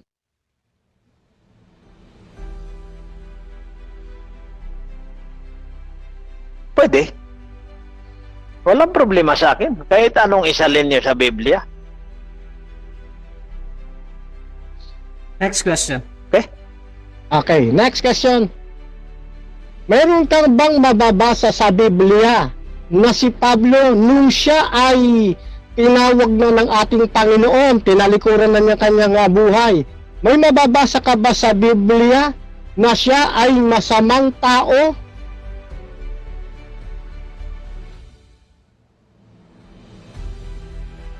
Pwede pakiulit ang Juan. Sige, pwede dagdagan ng oras mo. Pakiulit yung tanong mo. Okay. Okay lang. Mayroon ho ba kayong mababasa sa Biblia? Pagkatapos ni Apostol Pablo baguhin ang ating Panginoon, mababasa niyo ba sa Biblia na siya ay masamang tao? Oo. Ang mababasa ko, eto.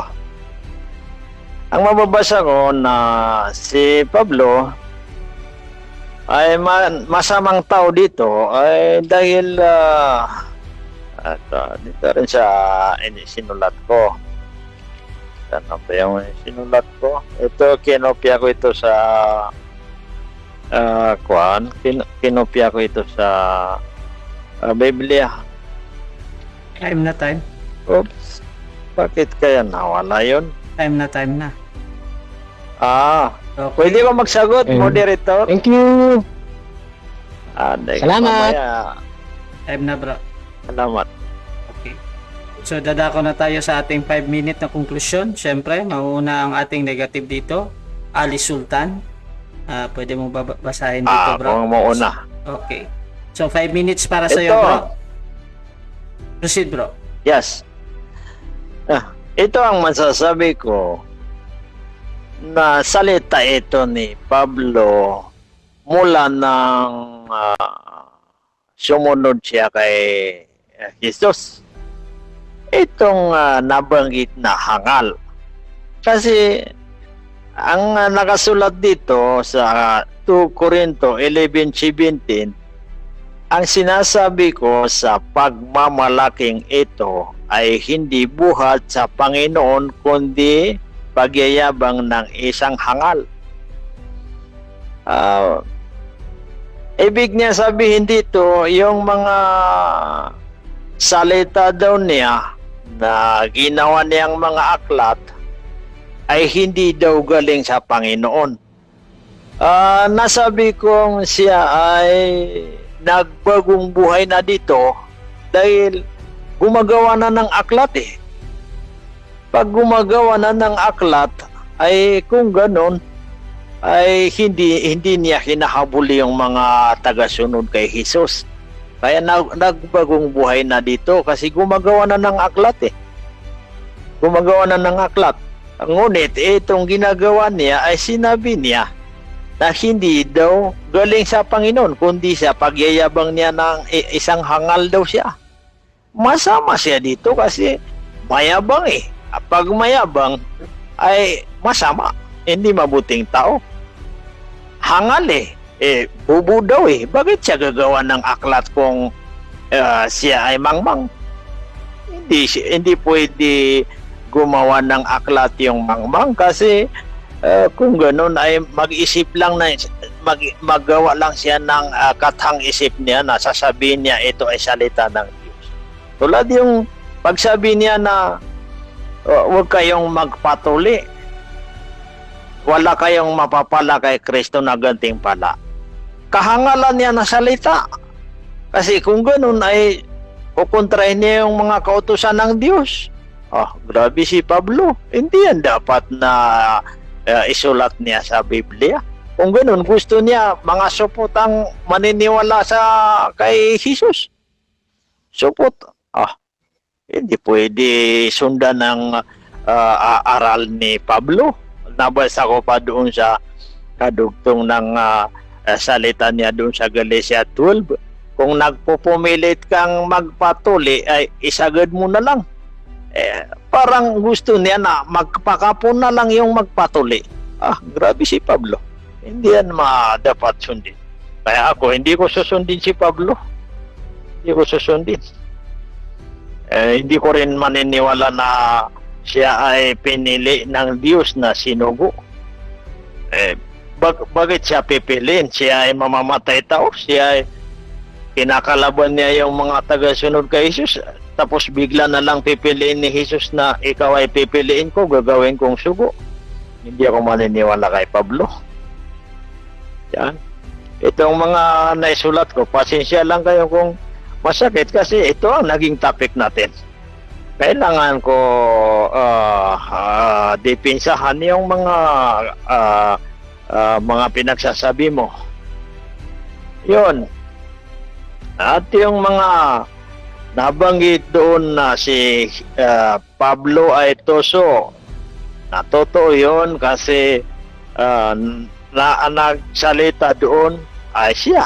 Pagkatuso ko ay hinuli ko kayo sa daya. Klaro na siya yun kasi yung pagsabi niya na tuso ko. Siya yun. Hindi ibang tao. Yan yung at yung mga galing kay Pablo ay kahit sabihin niya na narinig ko si Jesus nagsabi sa akin na narinig ko ang tinig niya. Hindi dapat paniwalaan kasi iba-ibang balita ni Pablo. Ang balita ni Pablo sa gawa doon sa isang talata ay lahat daw sila nakarinig ng tinig. Doon naman sa ibang talata ay siya lang daw ang nakarinig ng tinig. Mayroon pang ibang talata na lahat daw sila nasubasub sa lupa. Yung iba naman ay siya lang daw ang nasubasub sa lupa. Pansinin mo, nakukontrahan na yon. Dahil doon na hindi ko napaniniwala si Pablo. Kung sa korte pa, yung nanggagaling sa bibig ni Pablo na mga ganong salita ay hindi nila tatanggapin. Ibabasura nila yung mga tindig ni Pablo at nakukontrahan. Kaya yun, yung mga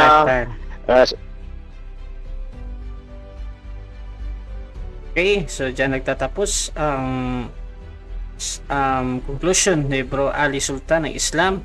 So dadako na tayo sa ating conclusion. Last conclusion, Fernando Camacho ng SDA. 5 minutes para sa iyo, bro. Time start now. Okay. So unahin ko ito mga kapatid, yung tungkol sa pagtutuli. Alam niyo po kung bakit sinasabi ni Apostol Pablo ito, kasi sa background ng mga Jugo, ang pagkakaalam nila yung pagtutuli requirement sa kaligtasan. Kaya nga tinatanong natin ang ating kaibigan, may nababasa ba siya na ito requirement sa kaligtasan? Wala naman siyang nabasa mga kapatid. Ito ay isa lamang niyang haka-haka mga kapatid, maling unawa sa sinabi ni Apostol Pablo. At hindi naman tinuturo ni Apostol Pablo na dapat maging supot na yung mga Hudyo. Hindi ho. Ang gusto niya maipakita rito, Galatia 5:1 at 2, Roma 2:28, ang pagtutuli sa puso. When it comes pagdating sa usaping pangkaligtasan. Yan. Dapat dyan po tayo unawain ng ating pong kaibigan. Then, next, ito pong pinagdidiinan niya, yung siya ay tuso. Ilang beses na nating sinabi, ipinaliwanag na ito ay itinama sa sumunod na edisyon. Dito sa unang Korinto 12:6, basahin niyo po yung ang bagong ang Biblia. Kahit na yung magandang balita Biblia, na ang subalit sabi ng ilan, nang ito po ay nagkaroon ng panibagong ulit edition na kung tawagin, ang bagong magandang balita Biblia, hindi na bago yung essence na sinabi ng ilan, kasi nga, ito ay bintang lamang o inaakusa lamang kay Apostol Pablo. Yan. Ngayon, dito naman sa unang Korinto, sa Kapitulo 11, talatang 13, dapat unawain tuloy natin yan, na ganito ang sabi, may mga kalaban si Pablo na nagsasabing nasisiraan na siya ng bait. Sa tingin nila ay sobrang relihiyoso o panatiko siya. Sinagot ni Pedro ang bintang na ito sa pagsasabi, kung ako'y masyadong relihiyoso o kung para ako nasisiraan ng bait para sa lahat ng tao sa inyong kapakanan. Kita ninyo, bintang lamang pala ito, mga kapatid, mga kaibigan. Na mas naniwala pa si Ustad doon sa mga nagbibintang. Ito isang delikado ito. Kaya sabi ng Biblia, mga kapatid, sa ikalawang Timoteo 4:3, sabi dito, sapagkat darating ang panahon, hindi nila pakikinggan yung was ng aral. Sa halip susundin nila ang kanilang hilig. Mangangalap sila ng mga gurong walang ituturo, kundi ang bagay lamang na gusto nilang marinig. Kaya kahit ituwid na natin, kapatid na Ustad, ang gusto lamang niyang marinig, yung kanilang gusto, hindi talaga yung aral ng Biblia.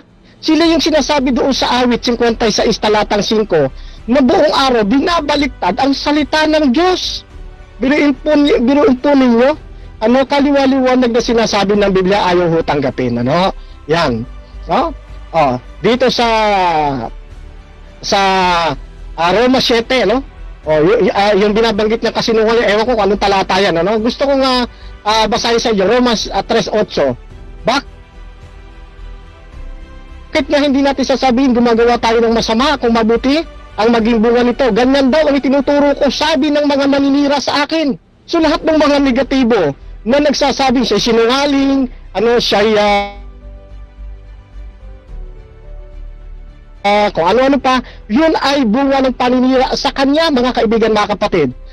Kaya dito sa bagong buhay ng ating apostol, tandaan po natin, wala siyang maling na ituro, nagamit siya ng ating Panginoon sa ikatatatag ng kanya pong iglesia. Siya po ang halimbawa ng isang taong nagbago. At yung kanyang pagbabago na, yung kanyang mga turo, hindi bunga lang ng kanyang sarili. Ito po ay galing sa authority ng ating Panginoon. Unang Korinto 3:10, ayon sa biyaya ng Diyos na pinagkalob sa akin, ako ang naglagay ng pundasyon tulad ng isang magaling na arkitekto. Ito nga ang kakayang ipinagkaloob ng Diyos sa akin. Ipinagkaloob ng Diyos yun. Unang Korinto 3:11.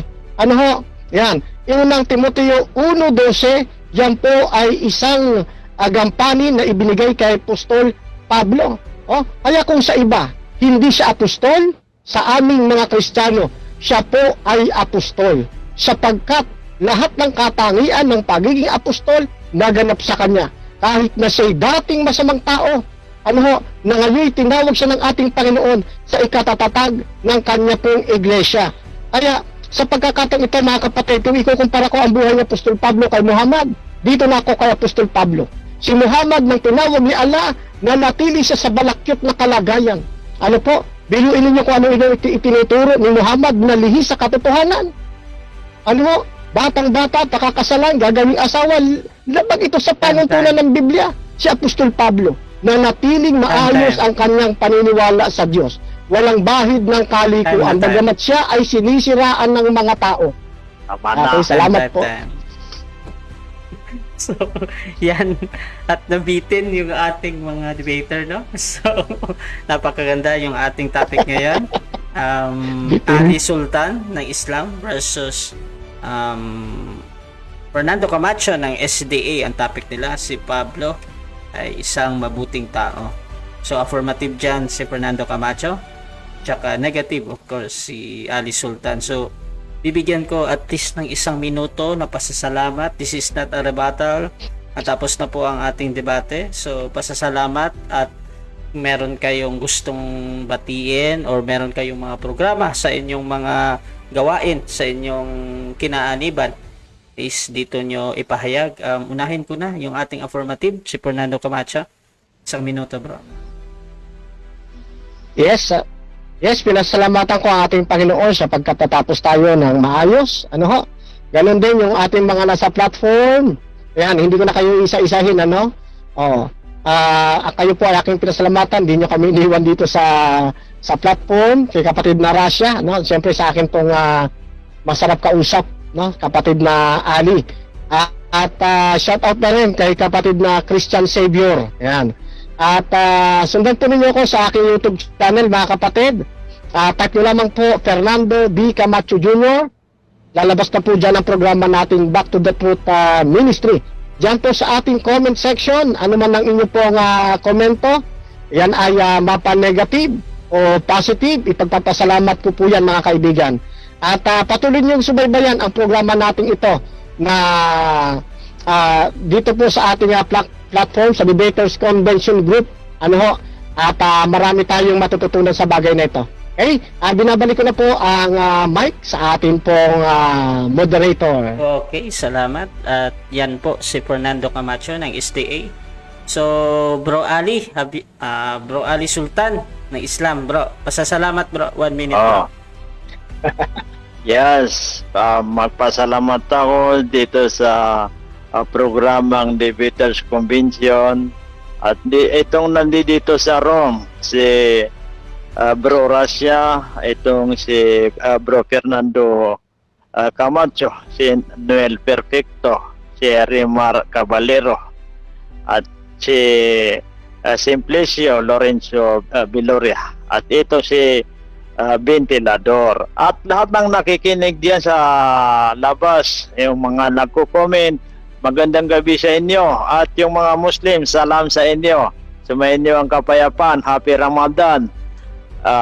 Yan, magandang gabi sa inyo. Yan na lang. Yun, at happy Ramadan sa lahat ng mga Islam natin na kasama, lalong-lalo na yung ating mga debater. So, okay, dyan nagtatapos ang ating debate ngayon. So, announce ko lang siguro konti yung ating debate bukas, Debaters Convention. Ang ating schedule bukas, tingnan lang natin muna. At sila ay bubusugin. Sino ba yung nakasama bukas? April 14. Umbrel versus Denmark. I think True Church yung topic nila. Tapos Alvin Kitamundo versus Wimpitan. 8 p.m. True Church pa din yung kanilang topic. Tsaka Fernando Camacho versus Eric D. Ano ba yung pamilya ni Eric? Basta Eric ng End Time. Dignos. Dignos. Pasensya. Si Shemaya. Nakilala si Shemaya. So, ang topic nila, matutunayan po na ang baptism ay in the name of the Father, the Son, and the Holy Spirit. Din 10 p.m. Pasensya at Bisaya. So, yan. Yan yung ating mga topic bukas. 3 debate. April 14. At next time ko na lang siguro yung ating t-shirt kasi meron tayong problema nga sa ating shipping, pag-ship kasi naka-lockdown ata yung taga Luzon ngayon. So supportan nyo ang Debaters Convention doon sa ating YouTube channel at lahat gagawin namin ngayong May. Lalabas namin lahat ng ating recording, lahat ng debate sa umaga meron daw debate at sana maabutan ko. So, yun. I was found as a beggar